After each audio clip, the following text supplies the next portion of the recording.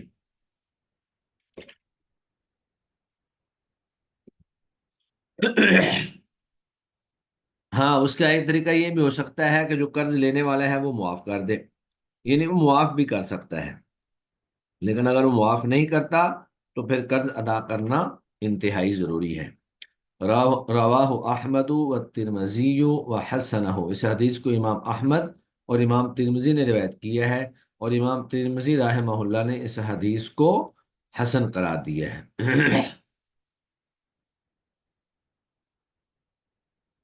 تو اس حدیث سے جو باتیں معلوم ہوتی ہیں ان میں سے ایک یہ ہے کہ مذکورہ حدیث میں عذاب قبر کا اس بات ہے، یعنی جب تک اس کا قرض ادا نہیں کیا جاتا روح جو ہے وہ لٹکی رہتی ہے، اور یہ قبر کے اندر ایسا معاملہ پیش آتا ہے۔ اور اس سے یہ بات بھی معلوم ہوئی کہ قرض کا معاملہ بے حد اہم اور نازک ہے، اس لیے انسان کو چاہیے کہ وہ اپنی زندگی میں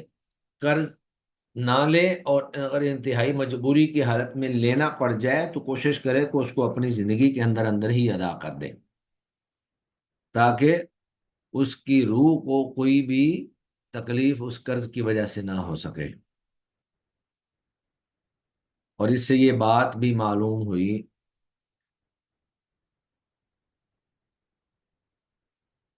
کہ قرض جو ہے یہ بندوں کے اور اللہ کے دونوں قرض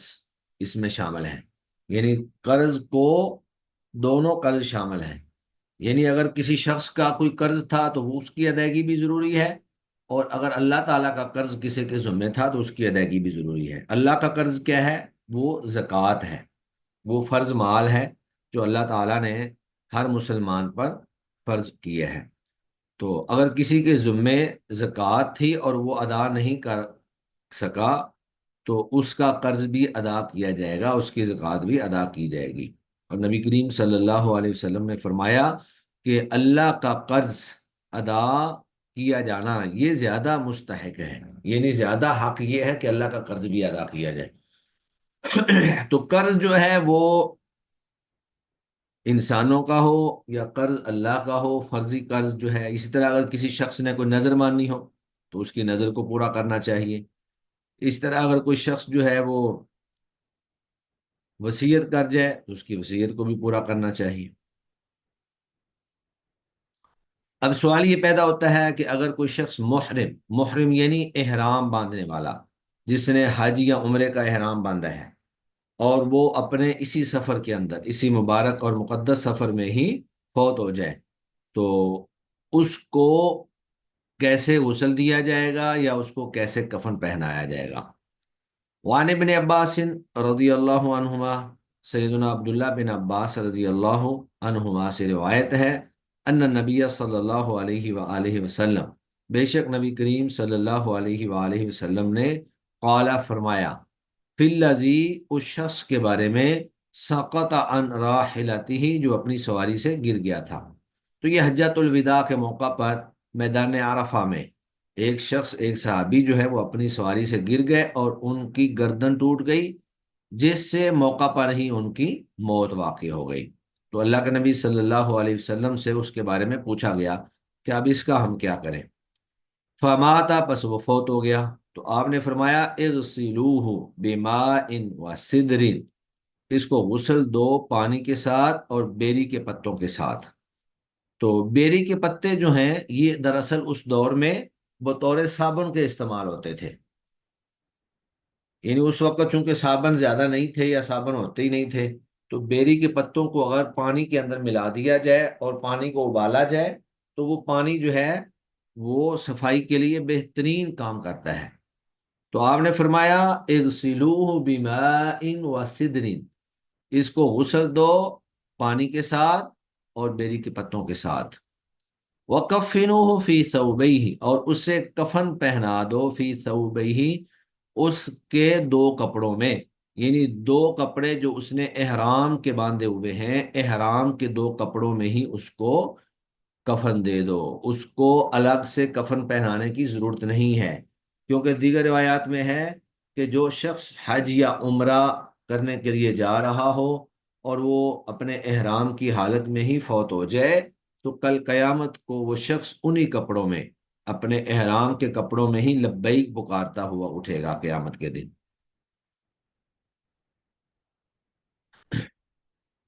تو اس حدیث سے جو ہمیں بات معلوم ہوئی وہ یہ ہے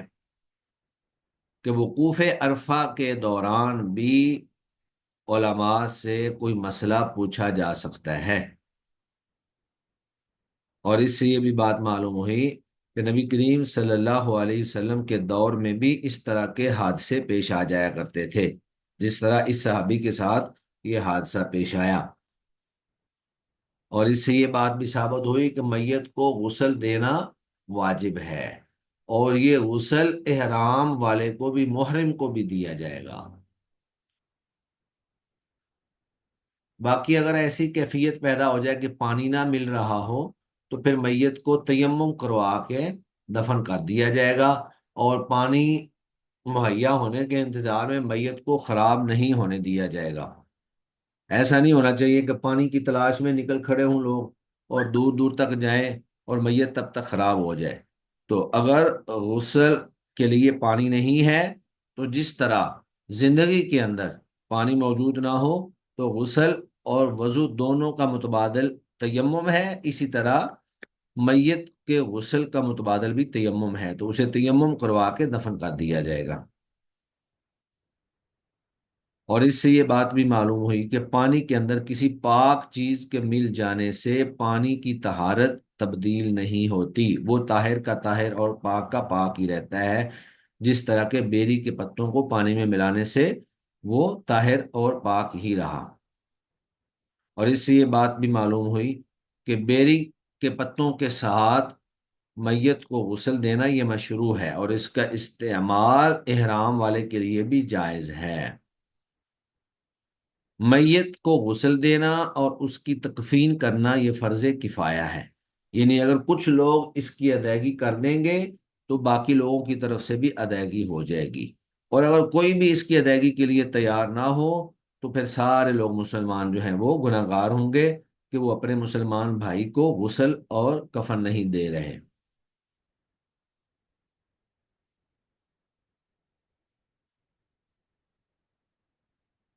اور اس سے یہ بات بھی معلوم ہوئی کہ غسل دینا اور کفن دینا یہ ادائے ادین پر مقدم ہے، یعنی قرض کی ادائیگی سے پہلے غسل دیا جائے گا، کفن کا بندوبست کیا جائے گا۔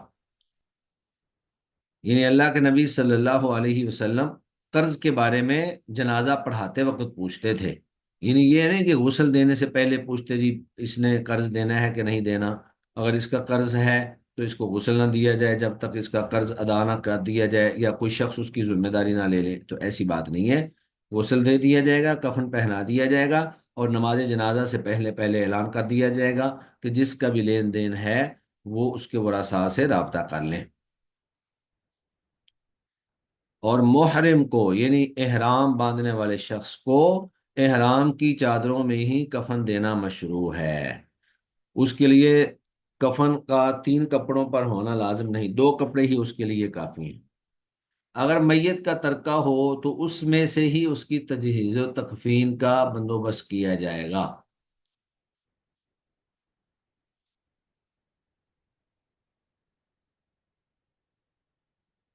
اور اگر کوئی شخص حج کے دوران فوت ہو جائے تو اس کے جو ارکان یا جو چیزیں باقی رہ گئی ہیں وہ پوری نہیں کروائی جائیں گی، یعنی یہ نہیں ہے کہ اس کی طرف سے کوئی دوسرا پوری کرے۔ اب چونکہ وہ فوت ہو گیا ہے، اب وہ مکلف ہی نہیں رہا اور اب اس کے اوپر کوئی چیز واجب نہیں رہی، جو اس نے ادا کر دیا اس کے لیے وہی کافی ہے۔ میت کو خوشبو لگانا مشروع ہے، میت کو خوشبو لگانا مشروع ہے، یعنی خوشبو لگائی جائے گی،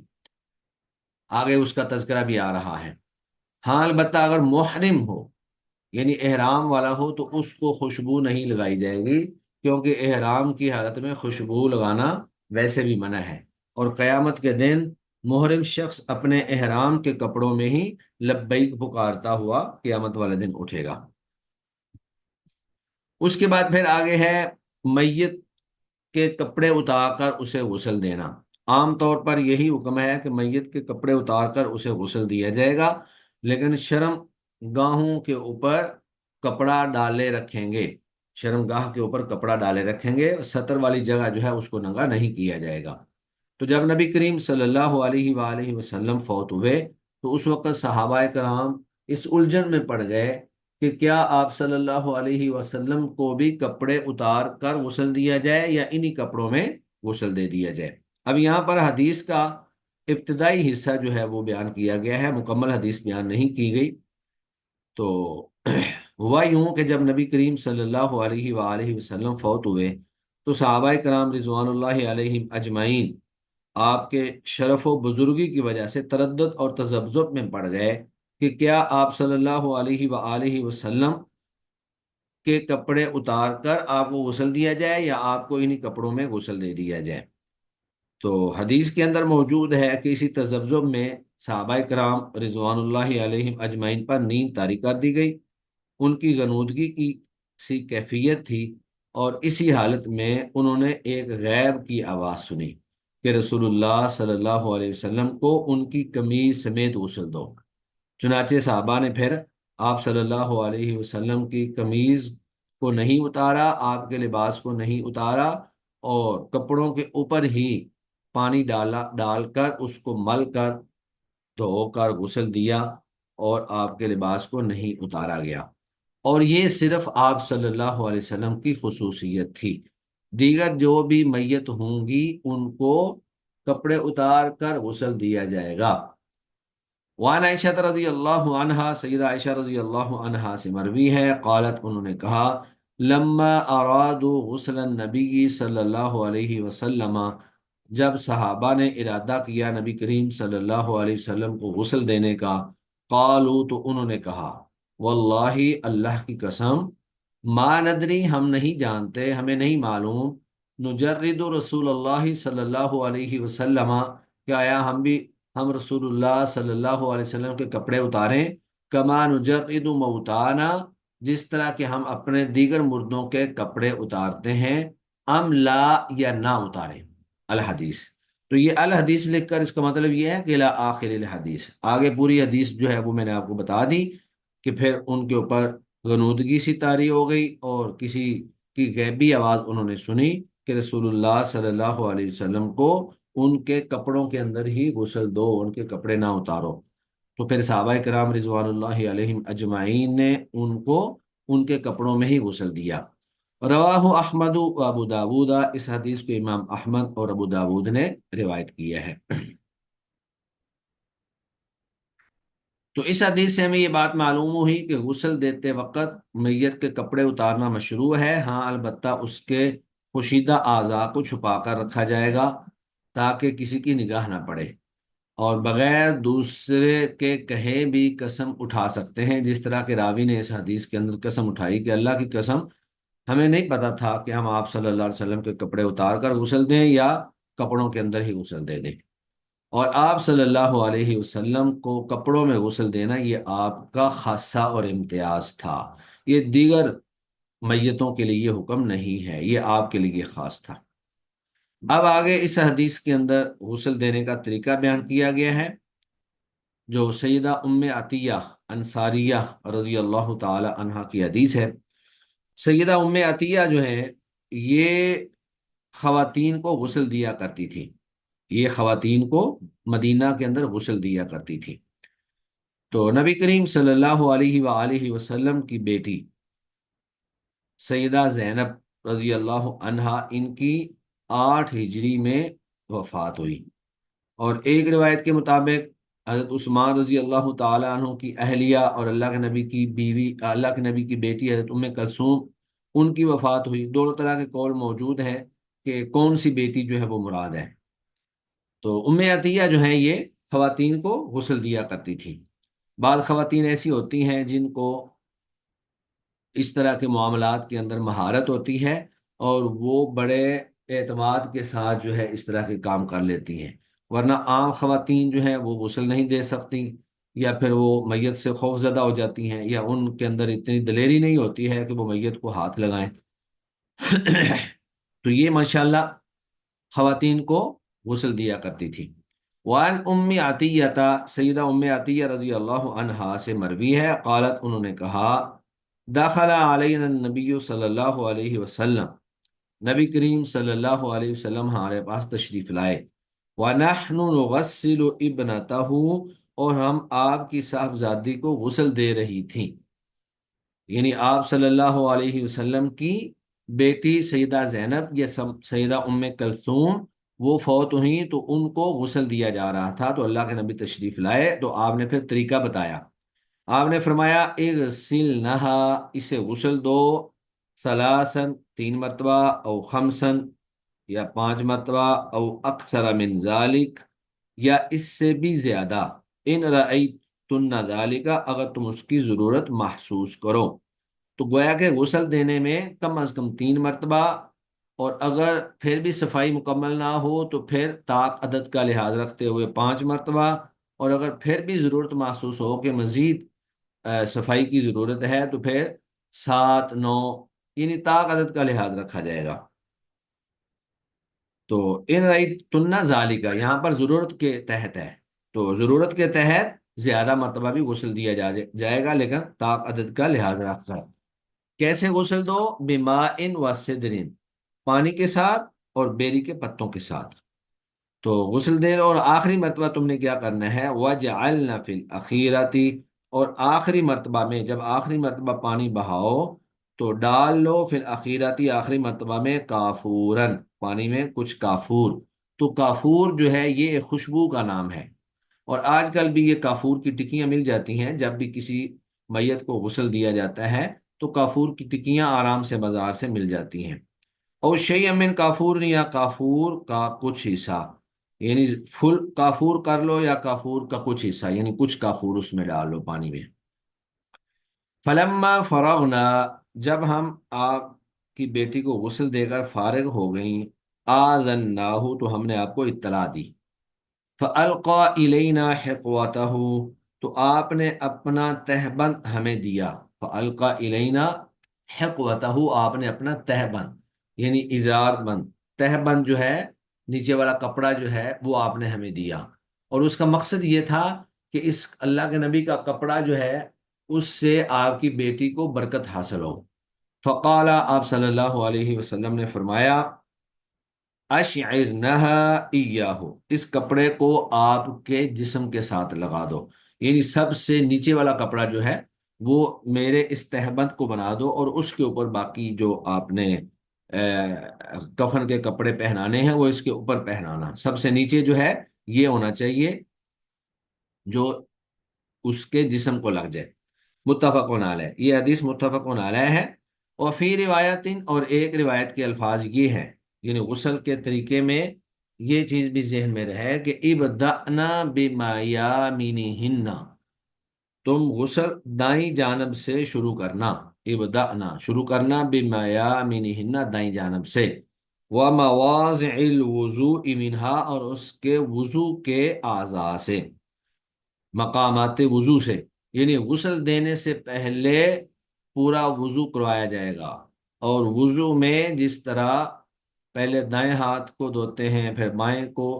تو اسی طرح وضو مکمل کرنے کے بعد جب پانی ڈالنا ہے پورے جسم پر تو بھی پہلے دائیں جانب اور پھر بائیں جانب، تو یہ بھی غسل کے طریقے کا حصہ ہے۔ اور فی لفظ للبخاری، اور بخاری کی ایک روایت میں یہ الفاظ بھی ہیں، فَزَفَّرْنَا شَعْرَهَا ثَلَاثَةَ قُرُونٍ، ہم نے ان کے بالوں کی 3 مینڈیاں بنا دیں، ہم نے بالوں کو 3 حصوں میں تقسیم کر دیا، فَأَلْقَيْنَا خَلْفَهَا، اور وہ پھر آپ کے پیچھے ہم نے ڈال دیے، قبر کی طرف جو ہے وہ پیچھے ڈال دیے۔ تو یہ حدیث جو ہے یہ غسل کے طریقے کے حوالے سے ایک تفصیلی حدیث ہے۔ تو اس حدیث سے ہمیں جو باتیں معلوم ہوتی ہیں ان میں سے ایک بات تو یہ ہے کہ میت کو کم از کم 3 مرتبہ غسل دینا ضروری ہے۔ ہاں البتہ اگر ضرورت محسوس ہو تو 3 سے زیادہ، 5، 7، 9 زیادہ مرتبہ بھی غسل دے سکتے ہیں، لیکن اس میں طاق عدد کا لحاظ رکھنا چاہیے۔ اور پھر اس سے یہ بات بھی معلوم ہوئی جن باتوں کا تعلق خاص عورتوں سے ہو اس میں عورت کی رائے پر ہی عمل کرنا چاہیے۔ اور پھر اس سے یہ بھی بات معلوم ہوئی کہ میت کو غسل دیتے وقت پانی میں بیری کے پتے مکس کر کے ان کو ابال لیا جائے، اس سے جو ہے طہارت اچھی حاصل ہو جاتی ہے۔ اور اس سے یہ بات بھی معلوم ہوئی کہ آخری مرتبہ پانی میں کافور خوشبو جو ہے وہ ملا لی جائے۔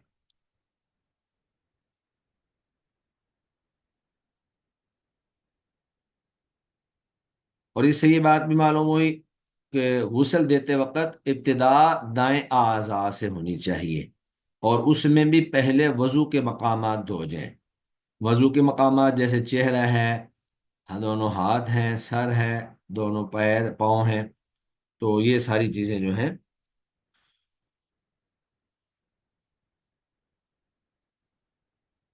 اور غسل کے بعد اگر خاتون میت ہو تو اس کے سر کے بالوں کو 3 حصوں میں کر کے پیچھے ڈال دیے جائیں گے، یعنی کمر کے پیچھے ڈال دیے جائیں گے۔ بعض لوگ کہتے ہیں جی نہیں وہ آگے جو ہے آگے کی طرف ڈالے جائیں گے، اس کا کوئی حدیث سے ثبوت نہیں ہے، یہ پیچھے ہی ڈالے جائیں گے۔ اور اس سے یہ بات بھی معلوم ہوئی کہ نبی کریم صلی اللہ علیہ وآلہ وسلم کے آثار حسیہ سے تبرک جائز ہے، یعنی آپ کے بالوں سے، آپ کے کپڑوں سے، جس طرح آپ نے یہاں پر چادر دی۔ اور اس سے یہ بات بھی معلوم ہوئی کہ آدمی اپنی بیٹی، ماں اور بہن کو غسل نہیں دے سکتا۔ ہاں البتہ خامد اپنی بیوی کو غسل دے سکتا ہے، یا بیوی جو ہے وہ اپنے خامد کو غسل دے سکتی ہے۔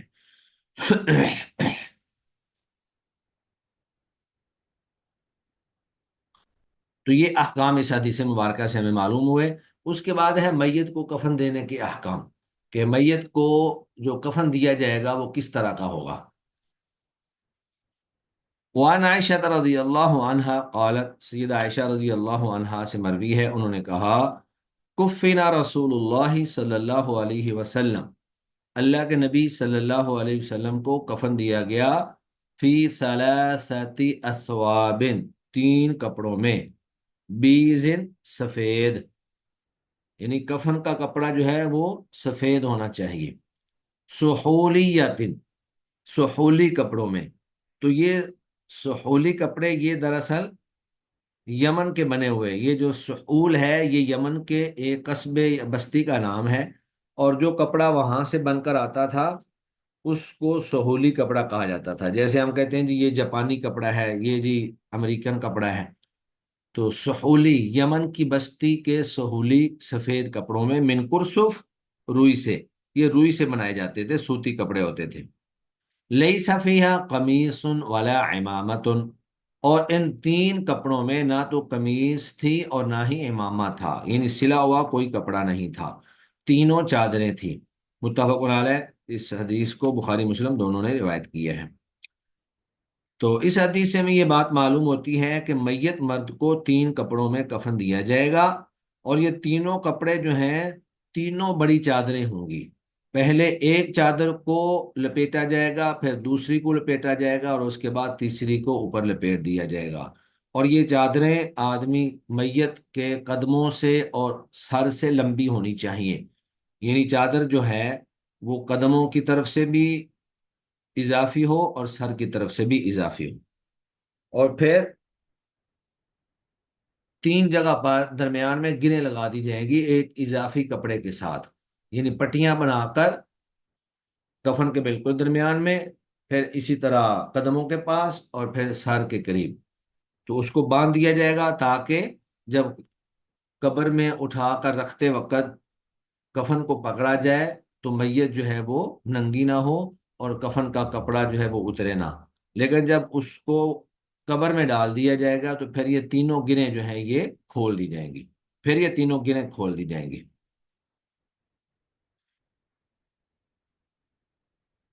تو اس حدیث سے جو ہمیں باتیں معلوم ہوتی ہیں ان میں سے ایک تو یہ ہے کہ کفن تین کپڑوں میں بھی دے سکتے ہیں، اور پھر یہ ہے کہ یہ کپڑا انسلا ہونا چاہیے، اور کفن کا کپڑا سوتی ہو تو زیادہ بہتر ہے۔ اور ان میں سے جو بات معلوم ہوئی وہ یہ بھی ہے کہ کفن کے کپڑے دو ہوں یا تین، جس طرح ہم نے پیچھے پڑھا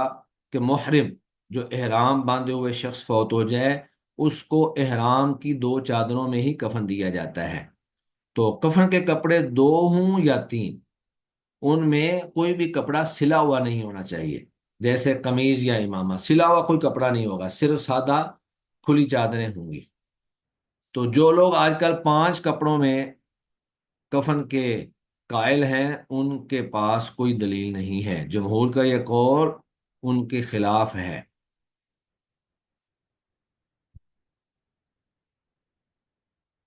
اب کفن دینے کا طریقہ یہ ہے کہ پہلے کفن کے کپڑوں کو خوشبو لگا دی جائے، پھر ان کو تہ بتہ اوپر نیچے رکھ دیا جائے، اور اس کے بعد پھر میت کو ان کپڑوں کے اوپر رکھ دیا جائے۔ چنانچہ سب سے پہلے جو کپڑا میت کے جسم کے ساتھ لگا ہوا ہے اس کو پہلے دائیں جانب سے میت کے اوپر لپیٹا جائے، پھر بائیں جانب سے لپیٹا جائے۔ اس کے بعد پھر دوسرے کپڑے کو پہلے دائیں جانب سے پھر دوسری جانب سے، اسی طرح تیسرے کپڑے کو پہلے دائیں جانب سے پھر بائیں جانب سے میت کے اوپر لپیٹ دیا جائے اچھی طرح۔ پھر ان تینوں کپڑوں کو سر کی طرف سے بھی اور اسی طرح درمیان سے بھی اور پیروں کی طرف سے بھی باندھ دیا جائے تاکہ میت کو لے جاتے وقت اور قبر میں اتارتے وقت کفن کھل نہ جائے۔ ہاں البتہ جب میت کو قبر میں ڈال دیا جائے گا تو پھر تینوں گریں جو ہیں وہ کھول دی جائیں گی۔ اور پھر اس میں یہ بات بھی معلوم ہوئی کہ کفن کا سفید اور سوتی ہونا یہ مستحب ہے۔ ہاں البتہ اگر کسی وقت سفید کپڑا نہیں مل رہا تو پھر کسی بھی کلر کے کپڑے میں کفن دے سکتے ہیں، لیکن وہ انتہائی مجبوری کی حالت میں ہے۔ تو مجبوری میں بہت ساری چیزیں جو جائز نہیں ہوتی وہ بھی جائز ہو جاتی ہیں، اور کفن کا کپڑا اتنا بڑا ضرور ہونا چاہیے جو انسان کے سارے جسم کو ڈھانپ لے۔ جی اس کے بعد آگے حدیث ہے سیدنا ابن عمر رضی اللہ تعالی عنہ کی۔ جی ابھی ہمارا 1 منٹ باقی ہے، تو آج میں نے میٹنگ سکیجول کی ہوئی ہے، تو ابھی یہ جب 40 منٹ کے بعد ختم ہوگی نا تو وہ جو ہمارا پہلا لنک ہے اسی لنک کو آپ دوبارہ کلک کر کے نا دوبارہ میٹنگ جوائن کر سکتے ہیں۔ وعن ابن عمر رضی اللہ عنہما، سیدنا عبداللہ بن عمر رضی اللہ عنہما سے مروی ہے انہوں نے کہا لما توفی عبداللہ بن ابی، جب عبداللہ بن ابی فوت ہوئے، جاء ابنہ الی رسول اللہ صلی اللہ علیہ وسلم، تو ان کا بیٹا اللہ کے نبی کے پاس آیا، اور اس کے بیٹے کا نام بھی عبداللہ تھا۔ تو یہ عبداللہ بن ابی معروف منافق آدمی تھا، تو جب فوت ہوا تو ان کا بیٹا